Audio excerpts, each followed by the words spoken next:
Hello guys, नमस्कार। मैं पोखरराम बामणिया पुनः आप सभी का हार्दिक स्वागत और अभिनंदन करता हूं। आज हम इस क्लास के अंदर, इस वीडियो के अंदर डिस्कस करने वाले हैं जीन अभिव्यक्ति का नियमन। देखिए, इससे पहले हमने अनुवादन के बारे में बात की। अनुवादन या ट्रांसलेशन, या हम ऐसे कह सकते हैं कि हमने सेंट्रल डोगमा जो पूरा सिद्धांत है उसके बारे में बात की। तीन जो प्रोसेस थे, रेप्लिकेशन, ट्रांसक्रिप्शन और ट्रांसलेशन।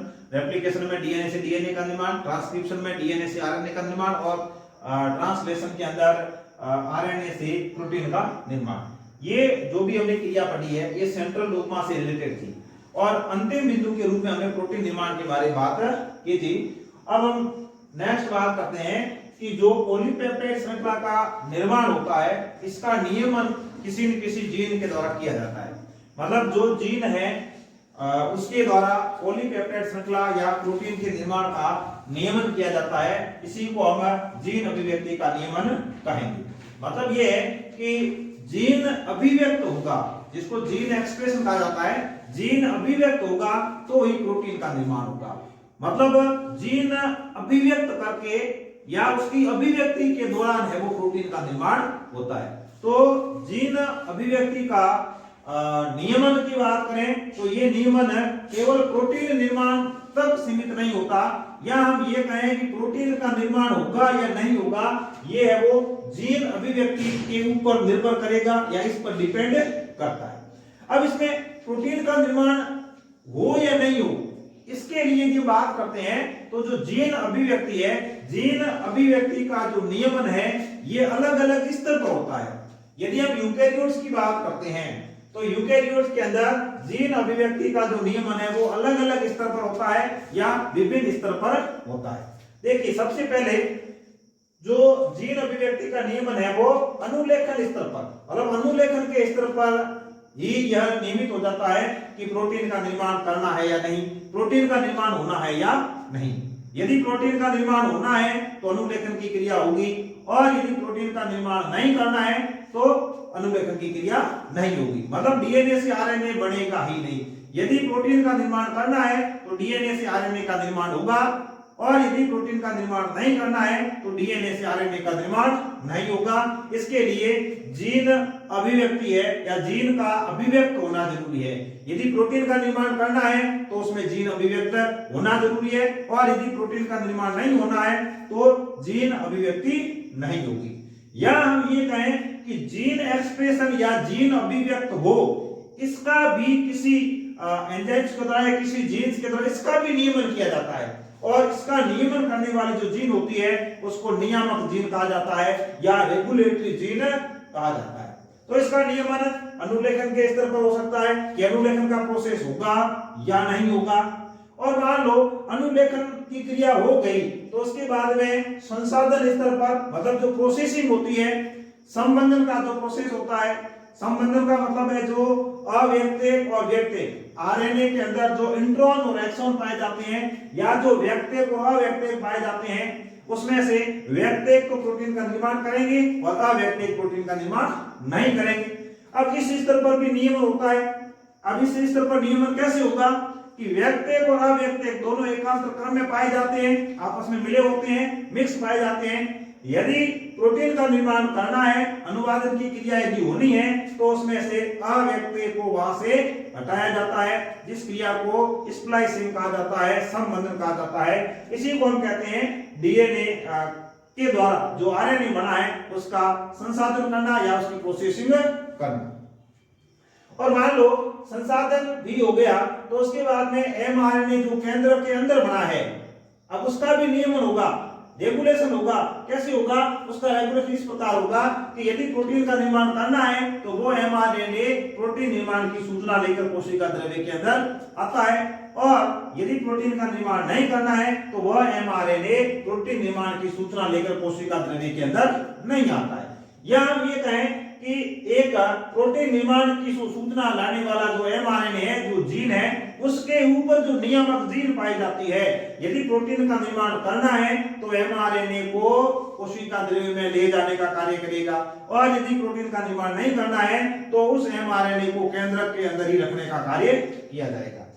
और लास्ट में जैसे एमआरएनए प्रोटीन का निर्माण करने की सूचना लेकर केंद्रक से कोशिका द्रव्य में आ जाता है, उसके बाद में भी अनुवादन की क्रिया करनी है या नहीं। प्रोटीन का इतना सब कुछ होने के बाद में भी प्रोटीन का निर्माण होना है या नहीं, प्रोटीन का निर्माण किया जाएगा या नहीं, इसका भी नियमन किया जाता है। तो इस तरह से हम कह सकते हैं जीन कोशिका में किसी विशेष कार्य को करने के लिए, मतलब जीन कोशिका में किसी विशेष कार्य को करने के लिए जीन अभिव्यक्ति का नियमन करता है। मतलब एक जीन कोशिका के अंदर कोई कार्य किया जाना है या नहीं किया जाना है, इसका नियमन एक जीन के द्वारा किया जाता है। इसी को हम जीन अभिव्यक्ति का नियमन कहते हैं। इसके लिए विभिन्न प्रकार की नियामक जीन पाई जाती है और नेक्स्ट हम एक उदाहरण देकर उदाहरण के द्वारा इसको समझने का प्रयास करते हैं।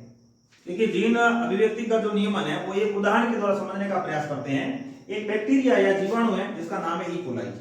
ई कोलाई जो बैक्टीरिया है या जीवाणु है, इसके अंदर लैक्टोज के अपचयन का नियमन, मतलब लैक्टोज उपापचय कह सकते हैं। लैक्टोज के अपचयन, अपचयन का मतलब लैक्टोज को तोड़ा जाएगा। लैक्टोज एक डाइसैकेराइड है जिसको द्विशर्करा अणु कहा जाता है। एक कार्बोहाइड्रेट है या हम ये कह सकते हैं एक डाइसैकेराइड है जिसमें जिसको द्विशर्करा कहा जाता है, दो शर्कराएं पाई जाती है। तो लैक्टोज के अपचयन का नियमन, ये एक इसका उदाहरण है ई कोलाई जीवाणु के अंदर। तो देखिए लैक्टोज द्विशर्करा या डाइसैकेराइड अणु है, इसका जो अपचयन है वो एक एंजाइम है बीटा गैलेक्टोसाइडेज। इसका अपचयन किस एंजाइम के द्वारा किया जाता है? बहुत ही ज्यादा इंपॉर्टेंट है यह एंजाइम बीटा गैलेक्टोसाइडेज। यह एंजाइम इस लैक्टोज को ग्लूकोज और गैलेक्टोज में तोड़ता है, मतलब लैक्टोज का अपचयन करता है और ग्लूकोज और गैलेक्टोज अणु का निर्माण करता है। तो लैक्टोज का जब अपचयन होता है तो ग्लूकोज और गैलेक्टोज में टूटता है और इसमें जो ग्लूकोज होता है यह ग्लूकोज उस जीवाणु के अंदर ऊर्जा स्रोत के रूप में कार्य करता है। तो देखिए छोटे छोटे सवाल बनते हैं। सबसे पहले उदाहरण किसमें पढ़ा हमने? ई कोलाई जीवाणु में। उदाहरण क्या पढ़ा? लैक्टोज का अपचयन का नियमन। लैक्टोज के ई कोलाई जीवाणु के अंदर लैक्टोज के अपचयन का नियमन। अब देखो लैक्टोज के बारे में बात करें तो लैक्टोज क्या है? डाइसैकेराइड है या द्विशर्करा अणु है। इसका अपचयन किस एंजाइम के द्वारा? बीटा गैलेक्टोसाइडेज एंजाइम के द्वारा। और बीटा गैलेक्टोसाइड एंजाइम है वो इस डाइसैकेराइड या लैक्टोज को किसमें तोड़ता है? ग्लूकोज और गैलेक्टोज के अंदर तोड़ता है। अब ये जो ग्लूकोज है ये इस जीवाणु के अंदर ऊर्जा स्रोत के रूप में कार्य करेगा। अब यहाँ हम ये बात करते हैं कि ये जो एंजाइम है, एंजाइम, अब एंजाइम प्रोटीन होते हैं या हम कहें एंजाइम जीन है, तो यहाँ जो एंजाइम है बीटा गैलेक्टोसाइडेज, इसकी अनुपस्थिति में यदि यह एंजाइम एब्सेंट है तो इसमें लैक्टोज का अपचयन नहीं होता है। ये बहुत इंपॉर्टेंट बात है कि ई कोलाई जीवाणु के अंदर यदि बीटा गैलेक्टोसाइडेज एंजाइम एब्सेंट है तो उसमें जो लैक्टोज है इसका अपचयन नहीं होगा। लैक्टोज का अपचयन नहीं होगा तो गैलेक्टोज और ग्लूकोज का निर्माण नहीं होगा, और ग्लूकोज का निर्माण नहीं होगा तो जीवाणु को क्या होगा? ऊर्जा नहीं मिलेगी, मतलब ऊर्जा का स्रोत उसको प्राप्त नहीं होगा, इस जीवाणु को ऊर्जा प्राप्त नहीं होगी। अब यदि उसको ऊर्जा प्राप्त नहीं होगी तो आप देखो इस प्रकार जीव को अपने उपापचयी क्रियाओं, शारीरिक क्रियाओं, मतलब जो भी उसके अंदर एक्टिविटी होती है, जो क्रिया होती है, उसके लिए जीन की अभिव्यक्ति आवश्यक होती है। तो इस प्रकार एक ऐसी क्रिया जिसके द्वारा प्रोटीन संश्लेषण को चालू रखना है या बंद करना है, मतलब एक ऐसी क्रिया जिसके द्वारा प्रोटीन संश्लेषण को चालू का मतलब प्रोटीन संश्लेषण होना चाहिए, तो इसको बताएंगे स्विच ऑन। ऑन का मतलब चालू रहेगा प्रोसेस, या इसको बंद किया जाना है, बंद करना मतलब स्विच ऑफ। चालू को स्विच ऑन और बंद को स्विच ऑफ, मतलब प्रोटीन संश्लेषण का कार्य चालू करना है या बंद करना है, या चालू किया जाता है या बंद किया जाता है, उसे जीन अभिव्यक्ति का नियमन कहा जाता है। मतलब प्रोटीन निर्माण का जो प्रोसेस है इसको चालू किया जाना है या इसको बंद किया जाना है, इसका जो नियमन होता है, इसका जो कंट्रोलिंग होती है, इसका जो रेगुलेशन होता है, इसी को जीन अभिव्यक्ति का नियमन कहा जाता है। जीन अभिव्यक्ति का नियमन से संबंधित ओपेरॉन मॉडल देखिए। ओपेरॉन मॉडल, इसकी खोज जेकब और मोनार्ड नामक वैज्ञानिक ने की थी, या ये जो ओपेरॉन मॉडल होता है ये इन वैज्ञानिकों ने दिया, जेकब और मोनार्ड। ये ऐसे वैज्ञानिक है जिन्होंने एमआरएनए की शायद खोज भी की थी, एमआरएनए की खोज भी की थी, और हरगोविंद खुराना के साथ मिलकर इन्होंने कृत्रिम रूप से प्रयोगशाला के अंदर जो आरएनए है उसका निर्माण किया था। इसलिए बाद में हरगोविंद खुराना को नोबेल प्राइज भी दिया गया था। तो वही ये जैकब मोनार्ड है जिन्होंने ओपेरॉन मॉडल दिया था। ओपेरॉन जिसे इंग्लिश में ओपेरॉन कहते हैं, हिंदी में प्रचालेख आ जाता है, ओपेरॉन या प्रचालेख। अब देखो ये होता क्या है। प्रचालेख डीएनए का वह खंड जिसके ऊपर कुछ जीन पाए जाते हैं, मतलब डीएनए का वह खंड जिसके ऊपर कुछ जीन पाए जाते हैं और यह एक इकाई के रूप में कार्य करते हैं, मतलब एक इकाई के रूप में कार्य करते हैं, प्रोटीन निर्माण करते भी हैं और नहीं भी करते हैं। या हम ये कह सकते हैं कि प्रोटीन निर्माण को उत्प्रेरित कर सकते हैं या प्रोटीन निर्माण को संदर्भित कर सकते हैं। ऐसे जो जीन होते हैं इनको प्रचालेख या ओपेरॉन कहा जाता है। क्लियर है? मतलब डीएनए के ऊपर पाए जाने वाले ऐसे खंड जो एक इकाई के रूप में कार्य करते हैं तथा प्रोटीन निर्माण की क्रिया को उत्प्रेरित कर सकते हैं, उसको संदर्भित कर सकते हैं, या हम ये कहें प्रोटीन निर्माण की क्रिया को प्रभावित करते हैं, इसे हम क्या कहते हैं? प्रचालेख या ओपेरॉन। ये जो जीन होते हैं डीएनए खंड के ऊपर जितने भी जीन होते हैं वो एक यूनिट के रूप में काम करते हैं और उस यूनिट को ओपेरॉन यूनिट कहा जाता है, प्रचालेख इकाई कहा जाता है। जो जीन्स का समूह होता है, जो जीन्स का समूह है जो प्रोटीन संश्लेषण को प्रभावित करता है, इस पूरे जो जीन के समूह है इसको प्रचालेख इकाई या ओपेरॉन यूनिट कहा जाता है। अब देखिए एक ओपेरॉन यूनिट के बारे में बात करते हैं तो ये डीएनए का एक सूत्र है या जीनों का एक समूह है। इसमें देखो कौन कौन से जीन्स पाए जाते हैं। सबसे पहले इसमें ये लिखा है आरजी। आरजी का मतलब होता है रेगुलेटरी जीन, मतलब नियामक जीन। अब ये नियामक जीन है, ये नियमित करने का कार्य करेंगे, इस प्रोटीन निर्माण की क्रिया को रेगुलेट करने का कार्य करेंगे। ये है प्रोमोटर या उन्नायक। अब उन्नायक से आपको पता है कि यहां से क्या होगा, यहां से क्रिया शुरू होगी या अनुलेखन है वो प्रारंभ होता है। इसके बाद में ये ओपेरॉन या प्रचालेख यहां पाया जाता है, प्रचालेख है वो यहां पर पाया जाता है। ये जो नेक्स्ट प्रोसेस है इसको प्रभावित करने का कार्य करेगा ओपेरॉन या प्रचालेख। और यहां पर जो पदार्थ होगा या इसके द्वारा जिस पदार्थ का निर्माण किया जाएगा या यह किसी पदार्थ की उपस्थिति में आगे का जो प्रोसेस होगा उसको प्रभावित करने का कार्य करेगा। और ये एसजी का मतलब संरचनात्मक जीन होती है। ये संरचनात्मक जीन जो प्रोटीन संश्लेषण का कार्य कहें या फिर अनुलेखन के दौरान जो आरएनए का सूत्र बनता है, आरएनए के लंबे सूत्र का निर्माण या आरएनए के सूत्र का दीर्घीकरण है वो संरचनात्मक जीन के द्वारा किया जाता है। तो ये जितनी भी जीन्स है ये सब एक इकाई के रूप में काम करके अगले प्रोसेस को प्रभावित करने का कार्य करती है। अगला प्रोसेस का मतलब है अनुलेखन को प्रभावित कर सकती है, अनुवादन को प्रभावित कर सकती है। इसका मतलब ये हुआ कि जो जीन अभिव्यक्ति का नियमन है वो किस स्तर पर नियमित किया जाता है, उस स्तर को यह प्रभावित करने का कार्य करे। अब देखो ये जो ओपेरॉन होते हैं ये दो प्रकार के होते हैं। ओपेरॉन दो प्रकार के होते हैं। ओपेरॉन प्रेरकीय हो सकते हैं, निरोधक हो सकते हैं। प्रेरकीय का मतलब होता है ये उत्प्रेरित करते हैं। ऐसे पदार्थ क्या करेंगे, जो प्रोटीन निर्माण का कार्य है उसको उत्प्रेरित करेंगे, उसको बढ़ाएंगे, जिसको इंड्यूसर भी कहा जाता है। उदाहरण है इसका लैक ओपेरॉन। लैक ओपेरॉन का मतलब है ओपेरॉन के रूप में, प्रचालेख के रूप में इसका उपयोग होता है। लैक, लैक का मतलब लैक्टोज। तो जो लैक्टोज का या लैक्टोज को ओपेरॉन के रूप में जहां पर काम में लिया जाएगा वो जो ओपेरॉन होगा वो प्रेरकीय होगा, वो इस क्रिया को आगे बढ़ाने का कार्य करेगा। दूसरे ओपेरॉन होते हैं निरोधक। निरोधक को हम कहते हैं संदमक। निरोधक को क्या कहेंगे, संदमक या इनहिबिटर, उस काम को रोकने का कार्य करेंगे। इसका उदाहरण है ट्रिप्टोपेरॉन।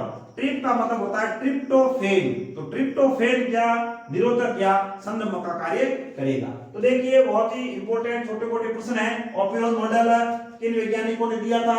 ओपेरॉन किसे कहते हैं, ओपेरॉन यूनिट किसे कहते हैं, यूनिट के अंदर कौन कौन से जीन्स पाए जाते हैं, इन जीन्स के अलग अलग क्या काम है, ओपेरॉन कितने प्रकार का होता है, प्रेरकीय किसे कहेंगे, निरोधक किसे कहेंगे, प्रेरकीय का उदाहरण और निरोधक का उदाहरण। यहां तक आपको याद रखने की जरूरत है, हर चीज आपको समझने की जरूरत है। यदि आप ये सब चीजें समझते जाते हैं तो आपको मेरे हिसाब से कोई दिक्कत होने वाली नहीं है। समझते गए, साथ में आपने नोट्स बना लिए, तो जब आप भविष्य में इसका रिवीजन करेंगे, जब इसको दोबारा पढ़ेंगे, तब सब चीज आपको समझ में आ जाएगी। फर्स्ट टाइम आप ये चीजें पढ़ोगे समझोगे तो उतनी समझ में नहीं आएगी, क्योंकि ये सब चीजें आपके लिए बिल्कुल नहीं है। जेनेटिक्स के बारे में बात करें या ये जो यूनिट है, इस यूनिट के बारे में बात करें, तो ये पूरी की पूरी शब्दावली आपके लिए बिल्कुल नहीं है। इसलिए हो सकता है फर्स्ट टाइम में आपको पूरी समझ में नहीं आए, लेकिन आप नोट्स बनाते जाइए, ताकि नेक्स्ट अगली बार जब आप इसको पढ़ेंगे, जब आप इसका रिवीजन करेंगे, तब आपको ये चीजें फटाफट है वो समझ में आती जाएंगी। उतने ये हार्ड नहीं है, टफ नहीं है, नई शब्दावली है, इस वजह से आपको थोड़ा ऐसा लग रहा होगा। बाकी कहीं पर भी कोई दिक्कत नहीं है। वैज्ञानिकों के नाम अच्छे से आपको याद रह जाएंगे। डबल फायदा है, जैकब मोनार्ड, हरगोविंद खुराना, वहां याद करने हैं, यहां भी याद करने हैं। तो जो चीजें जीव विज्ञान में 2-3 जगह याद करनी होती है, उनको रट डालो।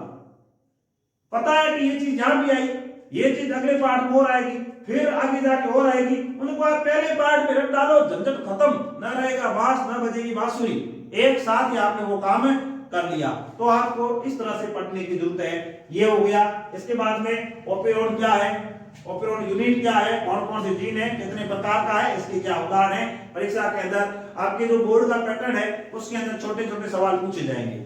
हम एक दिन ब्लूप्रिंट, जो बोर्ड एग्जाम 2023 का जो ब्लूप्रिंट है, ब्लूप्रिंट के ऊपर हम डिस्कस करेंगे।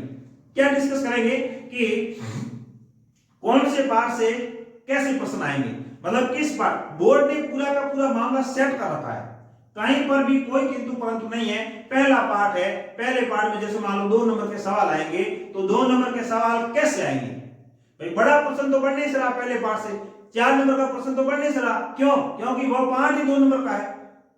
दूसरी बात, उस पार्ट में से कौन से प्रश्न बढ़ेंगे वो भी बोर्ड ने क्लियर कर रखा है। हम क्या करते हैं, ये सब चीजें देखते नहीं।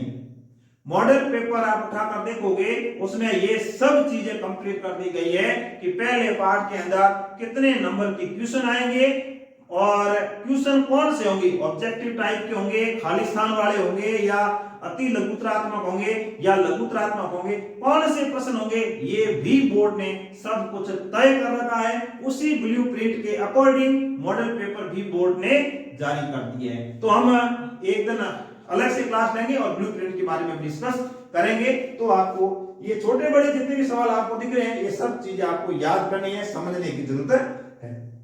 और यदि आप कॉम्पिटिटिव एग्जाम की तैयारी करें, जैसे मान लो नीट है, बीएससी नर्सिंग है, प्रयोगशाला सहायक है, सेकंड ग्रेड है, तो इस तैयारी के लिए तो ये चीजें बहुत ही ज्यादा इंपॉर्टेंट है। छोटा क्वेश्चन बन गया, प्रेरकीय ओपेरॉन का उदाहरण है, लिख दिया, lap operon, trim operon, well operon, शेर ओपेरॉन, उक्त सभी, उक्त में से कोई नहीं, तो आप कर सकते हैं, आराम से कर सकते हैं, कहीं पर भी कोई दिक्कत होने वाली नहीं है। और इन वीडियो से संबंधित किसी भी प्रकार की प्रॉब्लम हो, कोई आपके दिमाग में अन्य कोई क्वेश्चन क्रिएट होता है, तो आप तुरंत कमेंट बॉक्स में लिखें, ताकि हम उस प्रश्न का भी जवाब आपको दे सकें। क्यों, क्योंकि इस क्लास, जैसे मान लो एक फिजिकल क्लास होती है, तो उसमें जैसे मान लो क्लास हो रही है, किसी बच्चे ने कोई क्वेश्चन पूछ लिया, तो उसका हाथों हाथ निस्तार हो गया।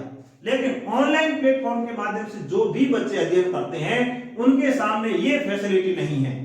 यदि लाइव क्लास होती है तो अलग बात है, लेकिन इस ऑनलाइन क्लास के अंदर प्रश्न उत्तर हाथों हाथ, मतलब उसके उत्तर नहीं मिल सकते। इसलिए आप कमेंट बॉक्स के अंदर डाल दें, जब मैं उस चीज को देखूंगा, जब मुझे टाइम मिलेगा, उसके अकॉर्डिंग मैं आपको उसका जवाब दे दूंगा। वो क्वेश्चन यदि किसी दूसरे विद्यार्थी का भी है, तो वह आपने जो क्वेश्चन किया है वो पढ़ लेगा, उसका उत्तर मैं दूंगा तो वो भी पढ़ लेगा। तो इस तरह से हमें घबराने की जरूरत नहीं है, बिल्कुल एकाग्र मन से इसको पढ़ने की जरूरत होती है। प्रेरकीय या इंड्यूसिंग ओपेरॉन, ऐसा ओपेरॉन जो संरचनात्मक जीनों को प्रोटीन संश्लेषण के लिए प्रेरित करता है।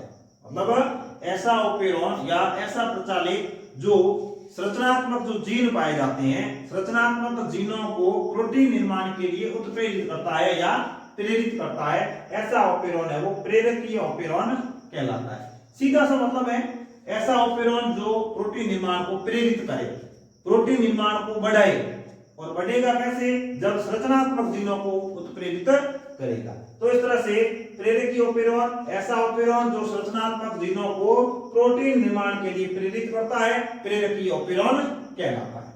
और वे पदार्थ जो प्रोटीन संश्लेषण के लिए प्रेरित करते हैं, मतलब ऐसे पदार्थ जो संरचनात्मक जीनों को प्रोटीन निर्माण के लिए प्रेरित करते हैं, इन पदार्थों को प्रेरक या इंड्यूसर कहा जाता है।